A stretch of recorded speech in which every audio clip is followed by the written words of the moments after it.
안녕하십니까? 네, 반갑습니다. 하나님께 찬양을 올려드리고 또 이렇게 찬양을 들으니까 마음이 평안이 있고 참 고요하고 안정한 중에 우리가 하나님 섬기고 있구나 하는 생각을 합니다. 근데 제가 교회를 이제 나가기만 하면 요즘에 사회가 굉장히 어수선하죠. 어수선한 시국입니다. 대통령과 그 측근이 연루된 여러가지 공분을 살만한 사건들로 인해서 혼란스럽고 또 이를 파헤치는 또 조사하는 과정에서 나오는 무수한 여러가지 루머들 그리고 이것을 접하는 국민들이 받는 여러가지 충격들 또 이 사건을 여러가지로 해석하면서 수근수근하고 비방하고 또 조롱하고 정치를 저는 잘 모르고 관심을 크게 두지 않고 사는 사람 중 한 명입니다만 그 어느 때보다 이렇게 혼란스러운 나라 안팎으로 참 어려운 시기가 아닌가 하는 생각이 있습니다. 이런 일을 보면서 한 두 가지 생각을 했는데 하나님을 섬기는 사람으로서 참 임금들과 높은 지위에 있는 사람을 위하여 기도하라고 주님께서 말씀하셨는데 이것이 그저 하나님 앞에 선하고 받으실 만한 것이다. 그래서 우리가 나라를 위해서 또 위장자들을 위해서 기도해야 했다는 생각을 좀 했고요.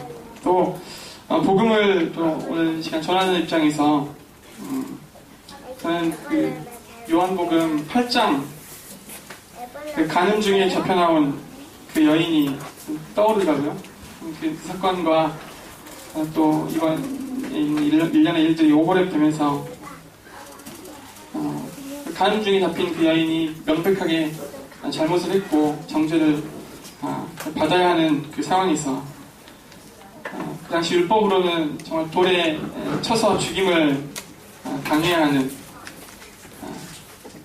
그를 둘러싼 정말 비난 어린 눈빛으로 그녀를 바라보는 많은 사람들 예수님이 어떤 말씀하시나 침을 꼴깍 삼키면서 바라보던 바리새인들과 서기관들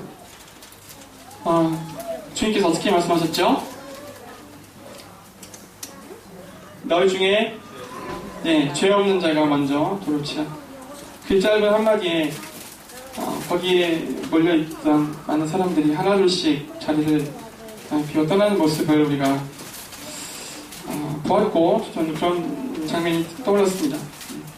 우리가 이러한 나라의 소식을 접할 때 정말 우리의 관심을 너무나 흡수해버릴 만한 정말 자극적인 이야기잖아요. 어쩌면 우리 안에 있던 이 불공정한 사회에 대한 불만 또 그런 응어리진 것들을 표출할 만한 좋은 기회가 돼서 아마 큰 동요가 일어나고 있는 것 같습니다. 나오는 이야기들이 너무 재밌죠. 기가 막히고 정말 흥미진진합니다. 조롱하고 싶기도 하고요. 그를 장자하고 싶기도 하고 충분히 참 이해가 됩니다만 그러나 우리가 이러한 현상에 사로잡혀서 부안해동하는 것보다는 이러한 일을 통해서 우리 자신을 살필 수 있다면 얼마나 좋을까.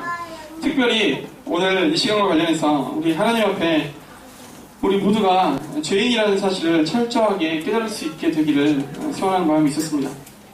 예레미야 17장 9절로 10절을 보시면 만물보다 거짓되고 심히 부패한 것은 마음이라 누가 능히 이를 알려거든 나 여호와는 심장을 살피며 폐부를 시험하고 각각 그의 행위와 그 행실대로 보응하나니 하나님은 우리의 심장을 살피고 폐부를 시험하시고 반드시 그 행위와 행실대로 보응하시는 정말 불꽃 같은 눈을 갖고 계신 거룩하신 하나님이십니다. 이러한 하나님 앞에 우리가 선다면 과연 나는 당당하게 서 있을 수 있겠는가? 우리가 조금만 더 정직하게 우리의 마음을 살피기만 한다면 우리의 이 마음이 정말 실로 온갖 정말 똥오줌이 뒤집어된 오물통과 같다는 것을 우리가 인정할 수밖에 없습니다. 이것을 순순히 인정하기란 참 어려운 일이죠. 한번 돌이켜보십시오. 지난 한 주간도 우리 안에 얼마나 많은 미움과 시기와 분노와 저주와 또 음욕과 비방과 조롱과 오해와 자기 중심적인 생각과 원망함과 수근수근함과 더러운 말과 탐욕과 교만과 높은 눈과 흘리는 눈과 다툼이 있었습니까? 얼마나 우리 자신을 스스로 보호하고 변호하고 내 뜻을 주장하고 나를 알아주지 않는 것에 대해서 원망하고 분노하고 내 욕심만큼 채워지지 않는 내 마음의 텅 빈 공간으로 인해서 얼마나 우리가 고통스러웠습니까? 그래서 학생들이 싸워서 서로 상대방을 고발하고는 제 앞에 서서 상대방의 잘못을 계속 지적합니다. 근데 참 감사하게도 초등학생쯤 되면은 이 얘네들 속이 뻔히 보여요. 이제 고학년 중학교 고등학교가 넘어가면 좀 속일 수 있잖아요. 근데 이 초등학생들은 뻔히 보이고 사원파기 되죠. 처음에는 끝까지 자기의 결백을 주장하고 상대방의 잘못을 지적하면서 정죄하다가는 어느새 이제 눈물을 뚝뚝 흘리면서 자신의 잘못을 인정하는 이런 모습을 봅니다. 제 반에서 훈육의 원칙 중 하나는 자신의 잘못을 인정하는 것입니다. 집마다 지은이가 있으니 만물을 지으신 이는 하나님이시다.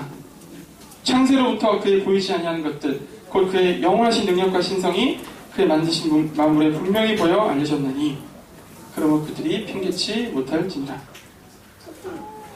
하나님은 존재하시고 그분이 신이 이 인간을 포함한 천하 만물을 창조하셨고 지금까지 운행해 오고 계심을 우리 양심이 증거하고 있음에도 불구하고 이것을 우리가 조금만 정직하게 생각하면 인정할 수 있는 사실임에도 불구하고 끝까지 자기의 잘못을 인정하지 않으려 하는 이런 초등학생들처럼 끝까지 하나님을 부정하고 계시지 않습니까?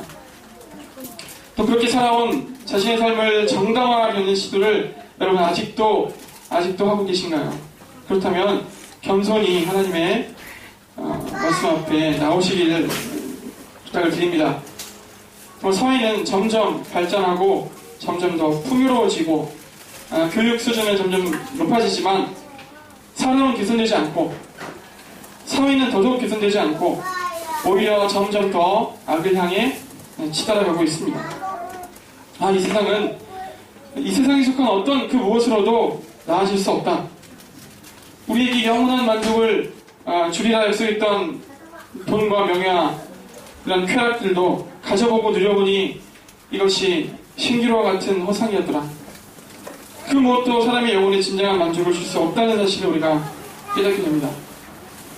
그러면서도 끝까지 자기 잘못을 인정하지 않고 실망과 좌절 속에서 여전히 하나님을 원망하는 자리에 서 있는 우리의 모습. 우리는 사람들 앞에서는 누군가를 정죄할 수 있을지 몰라도 하나님 앞에서는 아무도 정죄할 수 없는 너나 할 것 없이 하나님을 떠난 철저한 죄인임을 우리는 알아야 됩니다. 예레미야 2장 19절에는 내 하나님 여호와를 버림과 내 속에 나를 경외함이 없는 것이 악이요 고통이라고 말씀하십니다. 우리 인생을 창조하시고 주관하시는 나의 주인, 나의 왕이신 하나님을 버린 데서 우리의 모든 고통과 악이 비롯되었습니다. 우리가 지금 고통스럽고 만족이 없는 것은 우리가 대통령을 잘못 뽑아서가 아니고 우리가 부모에게서 받은 것이 적어서가 아니고 사회가 공정하지 못하고 부패해서가 아니라 바로 우리 개개인이 하나님을 버리고 살았기 때문에 고통스러운 것입니다. 나를 창조하시고 지금까지 살아가도록 모든 환경을 허락하신 그분이 바로 하나님이신데 이 사실을 부정하고 그저 우연이나 내가 잘해서 내가 쌓은 업보 덕분에 또는 하나님 아닌 다른 어떤 내가 섬기고자 하는 우상 덕분이라고 생각하죠. 마음에는 끊임없이 하나님의 이름을 거부하고 고개를 흔들며 나의 인생은 내 것이라고 내 생각과 뜻이 하나님보다 더 중요하다고, 내 꿈을 이루는 것이 더 중요하다고, 하나님은 나를 불편하게 하는, 힘들게 하는 존재일 뿐이라고. 심지어 하나님의 이름을 부르는 사람들조차 하나님께서 나를 위해 갖고 계신 뜻과 하나님의 계획과 모든 섭리보다도 내 감정과 내 기분과 내 꿈과 내 형편을 더 중요하다고 생각하는 이러한 현실을 우리가 마주하고 있습니다. 하나님의 뜻 앞에 굴복하지 않는 모습, 내 기분과 감정이 하나님의 말씀보다 앞서고 하나님을 섬긴다면서도 결국 자기 자신을 섬기고 있는, 저도 이러한 질문 앞에 자주 서곤 합니다. 나는 과연 하나님을 섬기는 것인가, 아니면 나 자신을 섬기고 있는 것인가? 우리 마음에 깊이 박혀있는 이 죄성은 하나님으로 인정하고 싶지 않은, 그분을 정말 인정하고 싶지 않은 이 죄성에서 비롯되는데, 그래서 하나님이 내 삶에 관여하기를 거부하는 것이죠. 하나님과 상관없이 살고 싶은 이 반역성이 우리를 점점 더 고통으로 몰아가고 있습니다. 어디까지 끌고 갑니까? 바로 이 생에서 정말 비참함을 맛보며 살 뿐만 아니라 이 죽음 이후에 분명히 싫지 않은 이 공간, 이 영원한 곳, 하나님과 분리된 정말 영원한 불, 누구든지 생명책에 기록되지 못한 자는 불못에 던지더라, 이렇게 묘사되어 있는 싫지 않은 이 지옥까지 여러분을 끌고 가시는 것입니다. 끌고 가는 것입니다. 여러분, 아직도 이러한 자기가 주인이 된 삶에서 돌이키신 적이 없으시다면 하나님 앞에 도움을 청하시기를 권합니다. 모든 사람이 죄를 범하였음에 하나님의 영광에 이르지 못했다고 성경은 증거하고 있어요. 우리 모든 사람이 이러한 절망적인 상태에 있었고, 누구도 자신의 힘으로 하나님의 거룩하신 기준을 넘을 수 없습니다. 우리는 모두 하나님 앞에 그분을 떠난 철저한 죄인이고 전혀 소망이 없는 자들이에요. 죄의 대가는 그런데 반드시 사망이고요, 반드시 죄값을 받아야 하는 그런 존재입니다. 이것은 세상을 창조하신 하나님께서 정해놓으신 법칙이에요. 우리는 하나님께 왜 그런 법을 만들어 놓으셨냐고 되물을 자격이 전혀 없는 피조물이라는 사실을 우리는 기억해야 합니다. 공의로우셔서 반드시 죄의 대가를 요구하시는 이 엄위하신 하나님, 우리의 행위를 따라 반드시 심판하시는 이 두려운 하나님, 그렇지만 그분은 의인과 악인에게 어제도 오늘도 따스한 햇살을 비추시고 촉촉한 비를 내리시는 정말 사랑의 하나님이십니다. 모든 것을 창조하신 그 하나님은 자식을 사랑하는 그 사랑하는 마음을 주셨고, 남녀간에 설레는 그 사랑의 감정과 친구간에 나눌 수 있는 그 우정을 창조하신 그 하나님이십니다. 모든 형태의 사랑을 창조하신 사랑의 본체 되신 하나님이십니다. 그런 하나님께서 당신의 형상을 닮아있는 우리 인생, 그러나 아무도 우리 스스로의 힘으로는 하나님 앞에 나아올 수 없는 이 정말 절체절명의 위기에 빠져있는 우리 인생들을 위해서 놀라운 구원의 계획을 세우시고 이를 인류 역사의 한 시점에 짠 하고 펼쳐내셨다는 것이 성경의 증거입니다. 그리고 실제 역사입니다. 요한복음 1장 9절 말씀 함께 보시겠습니다. 요한복음 1장 9절.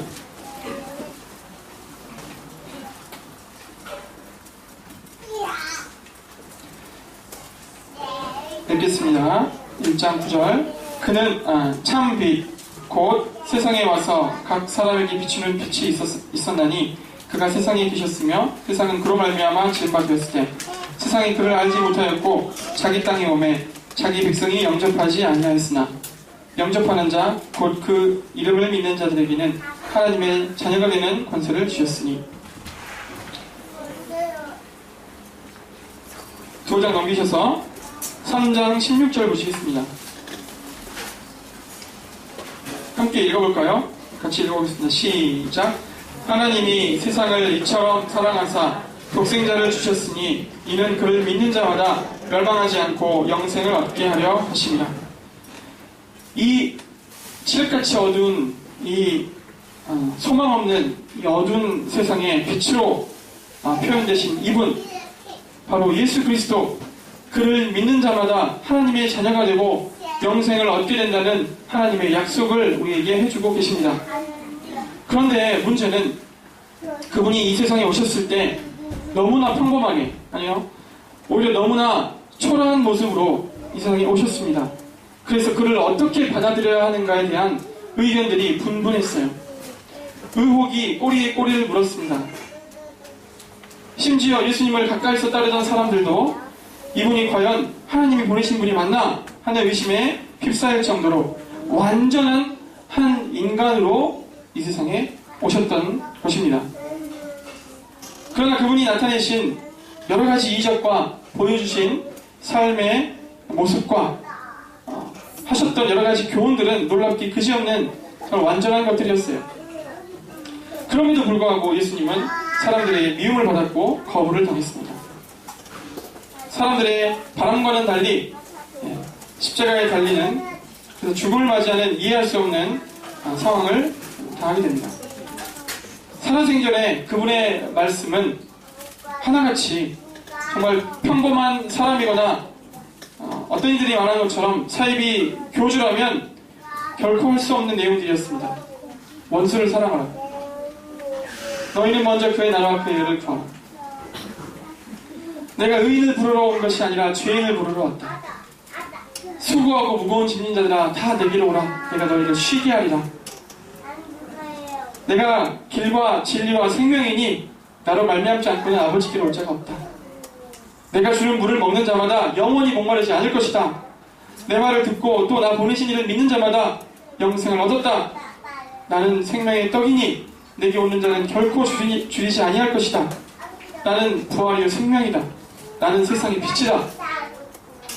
나와 아버지는 하나다. 너희는 마음에 근심하지 말라.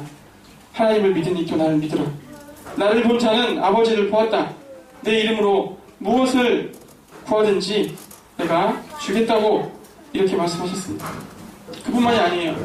예수님 주변에 있던 예수님을 따르던 사람들은 이해할 수 없는 증언들을 합니다. 보라, 세상 죄를 지고 가는 하나님의 어린 양. 와보라, 이는 그리스도가 아니냐. 그가 참으로 세상의 구주신 줄 알겠다. 주는 그리스도시요 하나님의 아들입니다. 그럼에도 불구하고 예수님은 거의 대부분의 사람들에게 구원자로 받아들여지지 않았고 이해할 수 없는 방법으로 죽음을 당합니다. 가장 완전하고 가장 거룩하신 삶을 살아내셨던 그분이 가장 극악무도한 자들이 달려 죽는 그 십자가 틀에 달려서 죽음을 당하십니다. 십자가에 달려 돌아가시는 그 예수님의 모습도 그 어떤 인간도 흉내낼 수 없는 모습이었습니다. 그 모든 모욕을 받으면서도 잠잠히 감내하시며 저들의 죄를 용서해달라고 기도하셨습니다. 마지막에는 다 이루었다고 외치시고 돌아가셨습니다. 그러나 모든 이런 사건들이 그렇듯이요, 예수님이 십자가에서 돌아가신 이 사건은 그냥 하나의 사건으로 금세 잊혀졌고 그를 따르던 제자들마저도 다시 생업으로 돌아가 버립니다. 그들이 눈으로 보았던 오병이어의 기적과 무리를 걷는 이러한 기적들, 죽은 자가 살아나고 병든 자가 고침을 받는 이러한 기억들이 추억처럼 잠깐 꾸었던 꿈처럼 그렇게 기억 속으로 사라져갔습니다. 정말 세상의 입장에서, 사탄의 입장에서 어쩌면 모든 것이 제자리로 돌아온 것만 같은 이러한 평온함과 고요함이 찾아왔습니다. 그러나 십자가 사건으로부터 사흘 뒤 이해할 수 없는 일이 벌어졌습니다. 바로 예수님이 죽음의 권세를 이기시고 부활하셨습니다. 생전에 예수님께서는 제자들에게 인자가 죽임을 당하고 3일 만에 살아날 것이다 이렇게 말씀하셨지만 제자들은 그 말씀을 깨닫지도 못했고 또 묻기도 두려워했다고 나와 있습니다. 죽은 자 가운데서 살아난다는 것이 무엇인가?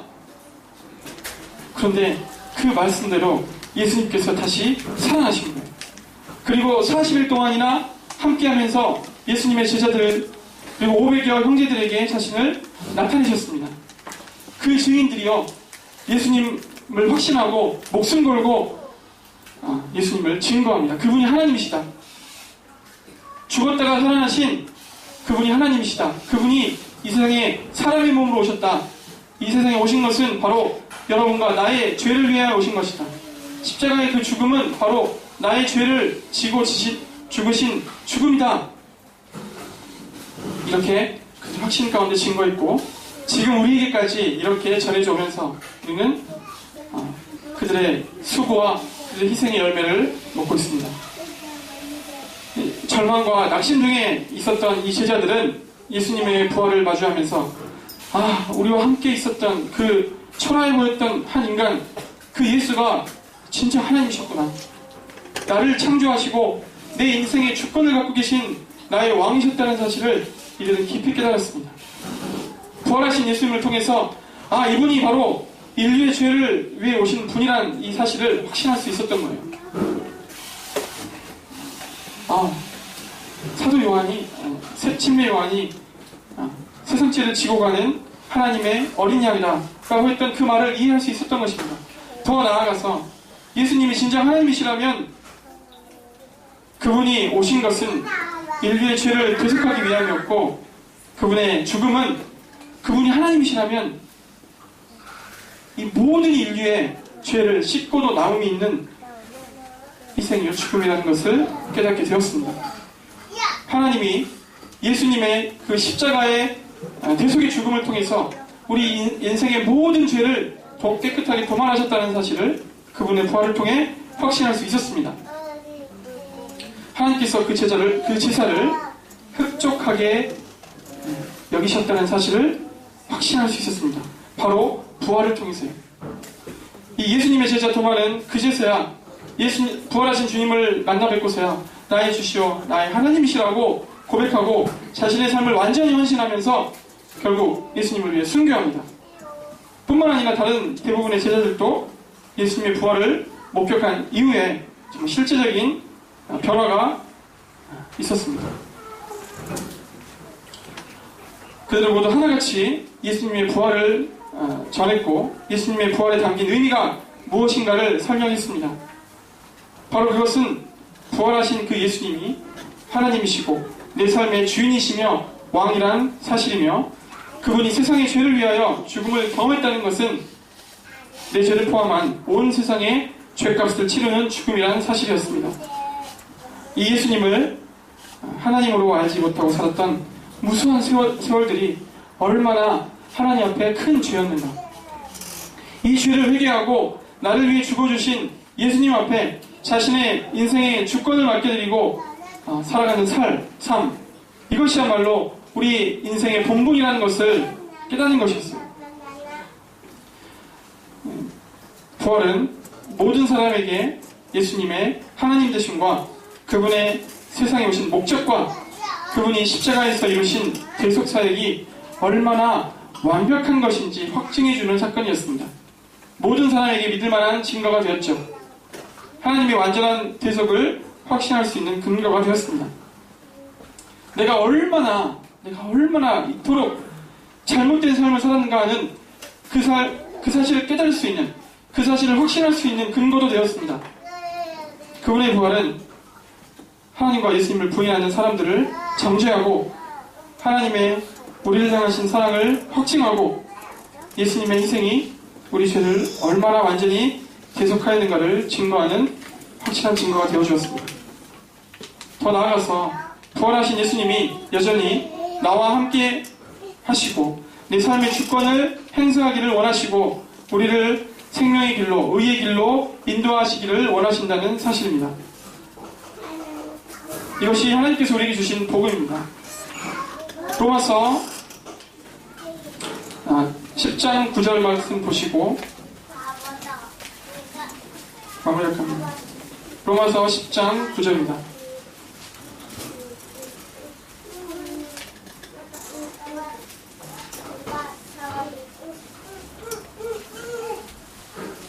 같이 한번 읽어보겠습니다. 시작.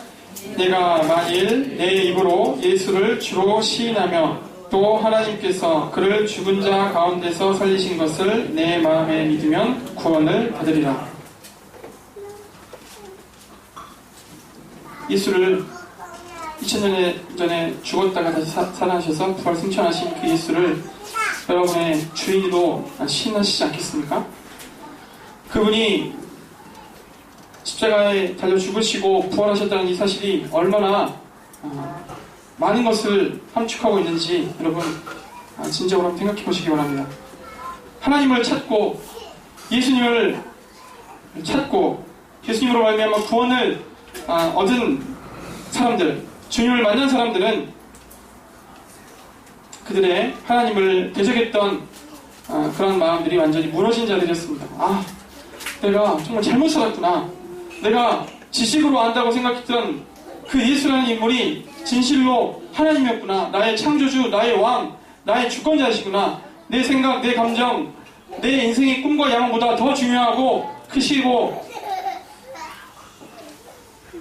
모든 영광과 존귀를 받으셔야 하는, 내가 마땅히 평생을 두고 경배를 드려야 하는 그 대상이구나. 정말 나의 왕이시구나. 영생은 곧 유일하신 참 하나님과 그의 보내신 자 예수 그리스도를 아는 것입니다. 하나님과 예수 그리스도를 아는 것, 여기서 안다는 것은 나의 지정의를 동반한 알입니다. 특별히 강조하고 싶은 부분은 의지 부분인데요. 그분이 나의 창조주시고 나의 왕이시고 내 삶의 주관자이심을 알고 인정할 뿐만 아니라 그 사실 앞에 여러분의 생각을 굴복시키는 이러한 경험을 해보신 적 있으십니까, 여러분?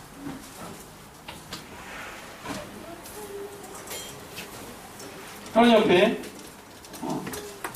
자신의 이 철저한 이 죄인인 상태를 깨닫고 하나님 앞에 긍휼을 구하고 또 하나님께서 제시하신 이 생명의 길을 여러분이 거절하지 않으시고 진지하게 생각해 보시고 받아들이시는 그러한 축복된 시간이 여러분에게 임하기를 진심으로 소원합니다. 이상으로 복을 마치겠습니다.